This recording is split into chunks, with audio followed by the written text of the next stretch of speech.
Crawford needs to fight Teofimo first, and then we'll see, right? At the end of the day, like I said before, I'm not asking for that fight.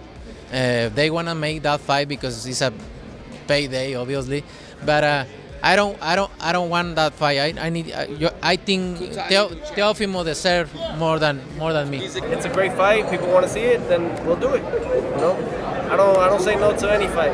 As long as it's eye catching and eye candy to all of you that are watching right now. That's what really matters. So, however, my main focus is Crawford, and I know so it is for him too. Teofimo Lopez has once again stepped forward to express his interest in a potential fight with Terrence Crawford and Jaron "Boot" Ennis. Meanwhile, with the intense affairs transpiring between Canelo Alvarez and His Excellency Turki Alalshik, the future plan for Crawford seems to be in jeopardy, as Alalshik just announced his lack of enthusiasm in orchestrating a fight between Canelo and Crawford, following Canelo's preposterous demands of $150 million. Turki wrote, "I decided to disregard the Canelo fight as I don't want it anymore. Instead, I will be focusing on the U.S. market, with bigger fights, especially for the legend Crawford." Turki later elaborated on his reason for this unforeseen decision, stating that at this moment in time, they are more focused on making fights that are not only lucrative but also entertaining, and that is not something that Canelo appears to be riveted about. He wrote, "I knew he was wasting our time and making excuses with big amounts of money that can't be paid, so I'm continuing my way to make big fights that serve the boxing world, and he's on his way to making easy show-only fights." Canelo, wasting no time, gave his take on these statements issued by Turki after his vehement press conference and face-off against Edgar Berlanga, which almost caused a scuffle. According to Canelo, he wasn't eager about this fight in the first place due to weight disparities between him and Crawford, and though he respects him as a fighter, he does not see him as a notable opponent, especially after his latest performance against Madrimov. Look, I don't want to talk. Crawford is a great fighter, and I don't want to talk about that. He's a great fighter, and I have nothing to with Crawford. Seemingly affronted about the way that he was approached, Canelo stated that he might have taken the deal, but on his own terms, as he does not advocate the way that the Saudis do their business. Done with the drama concerning Crawford, Canelo believes that at this the best-case scenario for Crawford is to fight Teofimo Lopez, as he is not only the finest fighter at 140, but also because he deserves it. Crawford needs to fight Teofimo first, and then we'll see, right? At the end of the day, like I said before, I'm not asking for that fight.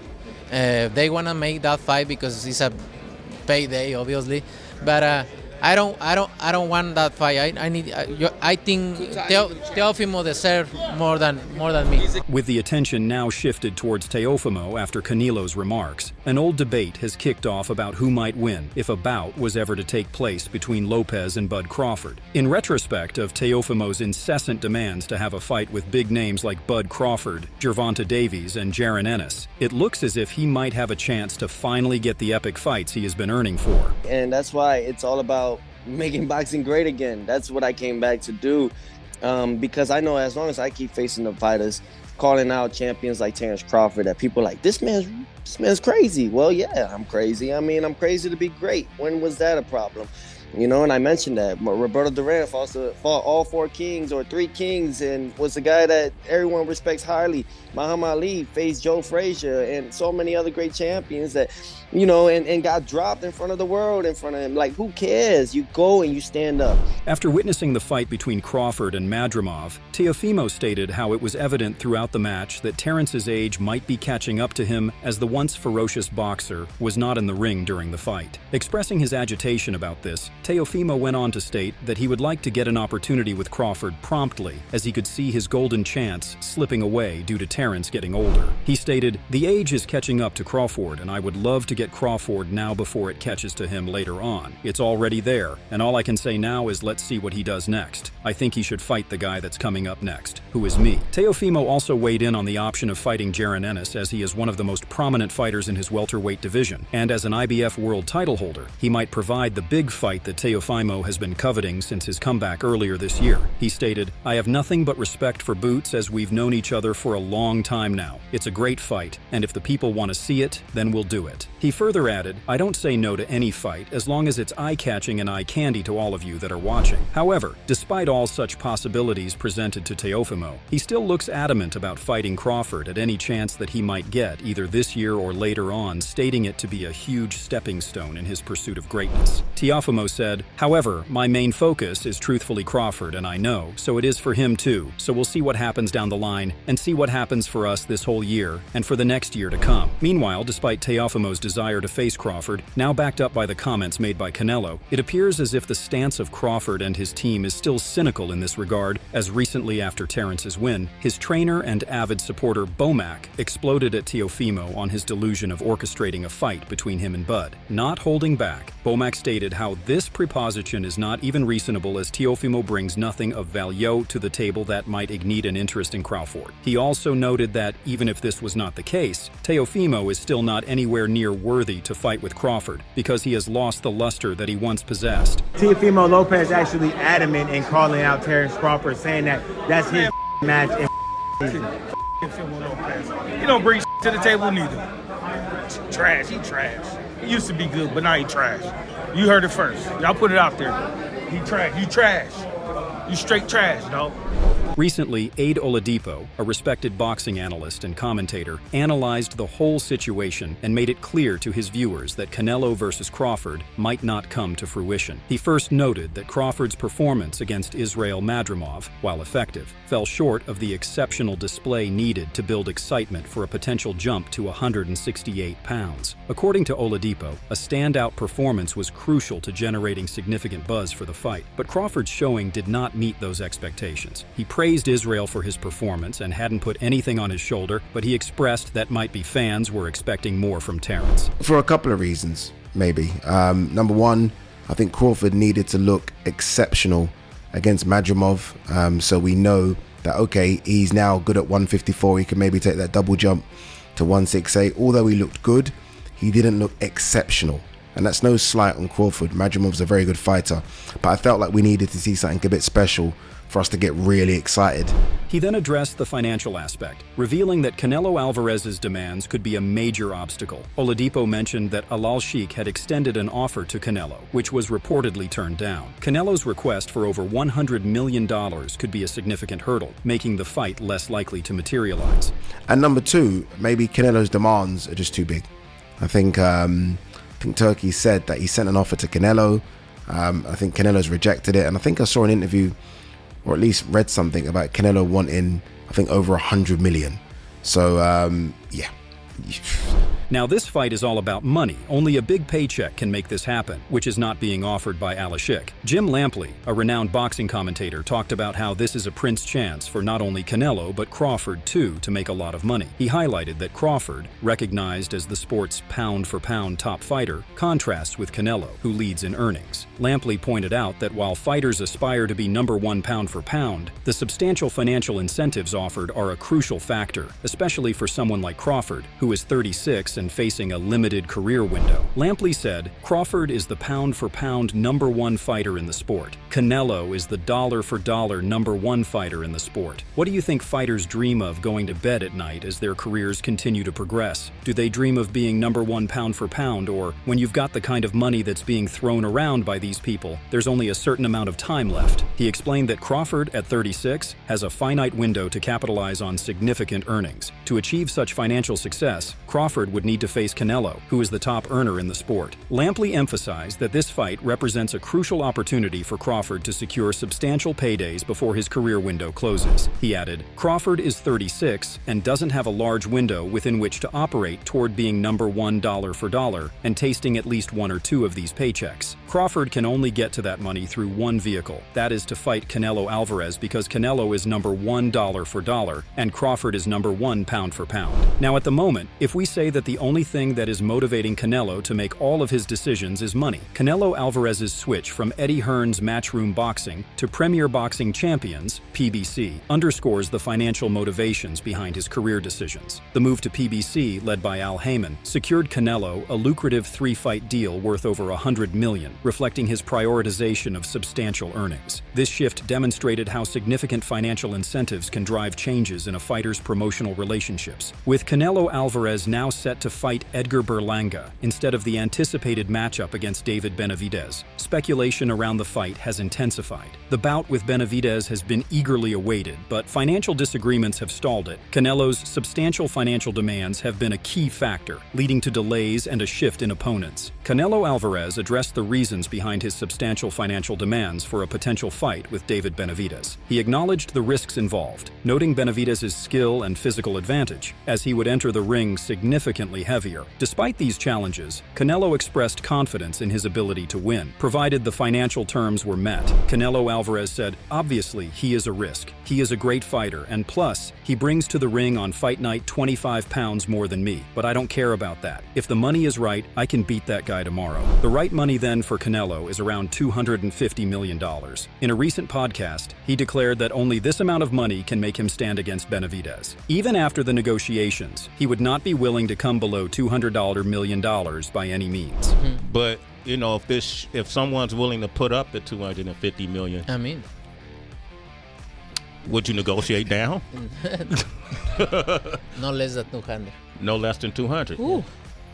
All right, let's get 200. Hey, y'all, we got enough people in the room. Let's get the money. Supposedly triggered by these insensitive remarks issued by Terrence and his team regarding his son, Teofimo Lopez Sr. stated that his son is the best fighter at 140 at this moment. And for Bomac to say things like this is an utter mockery for the plain reason that they want to go accent his fighter. Lopez Sr. even issued a lenient warning to Crawford, stating that they are ready to fight him at any time, as Teofimo has proved time and time again that he is a proficient and agile fighter who can also move up to either 147 or 154 to fight with Bud, who is allegedly best pound-for-pound fighter in the world. He stated, "We are moving up to 147 to try to fight this guy, and if he doesn't want to fight us at 147, we will go and do it at cash weight. We could do it at 150 or 154 even if he wants." Though many people were not roused by Teofimo's latest performance against Steve Claggett, Lopez Sr. emphasized that this perspective is hypocritical, as in the past his son was able to conquer accent Josh Taylor, who at that time was a force to be reckoned with. Lopez Sr. added, "People don't understand my son is an expert. He reads you. He knows what movement you are going to make every time you make the movements. We beat Josh Taylor so easily that nobody in the world could do it." However, recalling the fight between Teofimo and Josh Taylor last year, it might not be as illustrious as Lopez Sr. makes it out to be, as though Teofimo won the battle with a unanimous decision. The performance that was displayed is not adequate to challenge an undisputed world champion such as Crawford, despite his increasing age. Talking about Teofimo pursuing after guys that no one wants to face, Chris Algieri, a former boxer and welterweight world champion, stated that regardless of people discrediting Teofimo due to his facetious behavior, he is still a guy who does not shy away from facing fighters who are bigger and tougher than him, despite being at a clear disadvantage against them. A lot of things I agree with, and a lot of things I do not. So, yes, he is one of those guys who fights the difficult fights. He goes after the guys, like you said, Champ, Paulie, that, you know, he's sought after these big fights. He also fights a lot of these tough guys that people don't want to fight. The Sandor Martins of the world, the Jermaine Ortizes of the world. Those are tough outs, and you don't get a lot for beating them. And then when you get raked over the coals when you don't stun them. On the other hand, Chris pointed out the insincerity that has been displayed by Teofimo for a very long time about everyone allegedly disregarding him based on his ceaseless demand to only fight guys like Terrence Crawford when he has loads of other competitors in his weight class who he can tussle with for the meantime. For these fantasy matchups, when you're starting to chase dragons and gorillas, like I always say, like the Terrence Crawfords of the world, Lions and tigers and bears. Yeah, lions, tigers, bears, dragons. You start chasing these kinds of fights, it turns the fans off because you have a ton of tigers that you can actually fight all around you. and you're chasing guys. Recapitulating the same points that were made by Bomac earlier on, Chris rather tactfully pointed out how Terrence is not fascinated by the idea of fighting Teofimo at all, as this is not worth his time or caliber. So, according to Chris, the best strategy that Teofimo could employ is to stay in his weight class and fight guys who are compatible with him, rather than go after a fighter who is many weight classes above him. Chris said, "Crawford never brings up Teo because it's not a real fight and it's not an option on the table, so I think he needs to focus more on the guys that are right around him." He added, "There's a lot of tough guys around him, and I don't see how Teo is going to be jumping up 3 weight classes to fight Terrence where he's at right." Paulie Malignaggi, who appeared on the very same show as Chris, countered his point in Teofimo's support, stating that this move of Teo to strive for fights against big fighters like Terrence Crawford might not be such a deplorable idea, as this will give him a chance to finally showcase his skills and prove to the world that he is a worthy opponent as well, in spite of them ignoring his callouts. He said, "He does call these guys out, but they don't want to fight him, saying how they have their own thing going on or they got different networks. They all make excuses. People don't really want to fight Teofimo Lopez." Giving an example of his performance against Steve Claggett, Paulie stated that if Teofimo abandons his motives to seek out the best fighter, he might be stuck with fighters like Steve who, despite being good opponents, are not very marketable or entertaining to watch or contend. Paulie stated, "If he doesn't do it, he's going to get stuck fighting the Steve Claggett of the world, who are solid but not big enough names to where he gets the best of himself going. He's one of those guys who fight the level of their opposition." Sharing the same opinion as his fellow pundit, Tim Bradley, emphasized that in any sport, particularly boxing, there is nothing wrong with a fighter striving for sizable opponents who can provide them the golden chance to step forward in their career. And that is exactly something that Teofimo seems to have in his mind. He likes challenges, man. He's the type of fighter that fights to the level of his competition. So if he fights a guy like Crawford, he's going to show up and he's going to show out. Addressing the most common criticism that Teofimo gets about him, only going after guys like Crawford for the spotlight and the profit that he will make out of it, Tim stated that at the end of the day, every fighter in the boxing world yearns to make a name for themselves and to leave a legacy behind. So for everyone to rally against Teofimo for doing the same is not rational. Tim stated he wants to fight the best guy that's going to give him the best payday at the same time, so he's more about legacy, as you can also hear him in his voice. Greg Hackett, who is a notable trainer, believes that the claims made from Teo's side about forging a legacy by fighting only guys like Terrence are hollow, as he is only squandering his time when he can just focus and fight other fighters in his own weight class, which is not a convenient option for Crawford, so he moves up to higher weight classes. Greg said, "It is not a realistic fight because Bud doesn't have anybody to fight, but you got plenty of guys to fight, like Teo Stop." Greg also talked about how if this unforeseen bout ever takes place, Terrence will categorically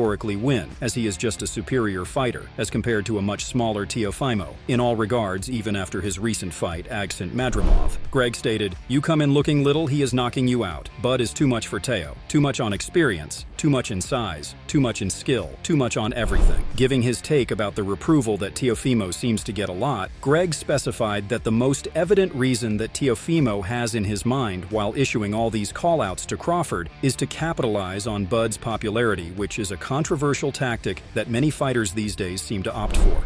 Teo, I feel like Teo did that because Bud got a buzz right now, and it would seem crazy, it would seem out of this world if Teo took a fight like that and nobody saw it coming, so let me use his name. It's just like other fighters use other fighters' names. Also thinking that Terrence will significantly overpower Teofimo during this fight, Antonio Tarver, a former heavyweight world champion, stated that he would choose Terrence to win as he is far more robust than Teofimo in every regard. Talking about Teofimo, Antonio mentioned that though the younger fighter has remarkable attributes of his own, they do not compare to Bud's. Crawford. Magic Man, want to talk about Magic Man. I got Crawford because I see him being a bigger Teofimo. Yeah. He's a bigger Teofimo that can do everything. Ooh. You feel me? Ooh. Yeah, bigger Teo. Teo got all the intangibles, power, boxing, everything. Yeah. But I think Crawford has that too, but he's bigger. He's stronger. Meanwhile, regardless of the majority of the boxing world standing in his opposition, Teofimo is still fixated on the idea of fighting stalwart boxers, including someone like Jaron Ennis, who he mentioned in his most recent statement. And it comes as no surprise that Jaron was able to catch Teo's attention, as Boots is one of the most prominent and distinguished fighters in the welterweight division, with a preeminent record of 32 wins with 29 knockouts. With the history that these two fighters seem to share along with their combined popularity, this bout, if ever sketched out, would not only garner a lot of attention from devoted fans, but would also settle the rumors of who is the top contender in this division, especially after clips of their alleged sparring match were leaked recently. Teo, I feel like Teo did that because Bud got a buzz right now, and it would seem crazy, it would seem out of this world if Teo took a fight like that, and nobody saw it coming, so let me use his name. It's just like other fighters use other fighters' names. However, Dan Rafael thinks that despite Teofimo's ongoing demands for a fight, Boots Ennis and Terrence Crawford should fight with each other rather than hash things out with Teofimo, as that particular deal is not profitable for either of them at this stage in their career. Dan stated, Boots Ennis is a welterweight, and if he moves up one weight division and if there's enough money on the table for that fight, I think both sides would absolutely do it. Being aware of all the inside scoop of the boxing world, Dan disclosed the real reason for Turkey having a change of heart about orchestrating the big Canelo versus Crawford fight, which seemed to be Canelo's refusal to bend to his whims. According to Dan, even though this particular fight might not see the light of day, Turkey still plans on organizing big fights for Crawford, including the bout with Boot Ennis, or perhaps even Teofimo Lopez. He stated, Canelo hasn't kissed the ring, if you will, so Turkey still wants to do Crawford fights, he wants to deliver Crawford a big fight, and Canelo obviously would be a big event, but he just had a change of heart, I guess. So in the end, what do you guys think about the cancellation of the much-anticipated match between Canelo and Crawford? Do you think that it was the right move by Turki Al-Sheikh? And should Teofimo Lopez really be looking after a fight with Terrence Crawford? Make sure to tell us about your thoughts in the comments below. And if you liked this video, make sure to subscribe to our channel.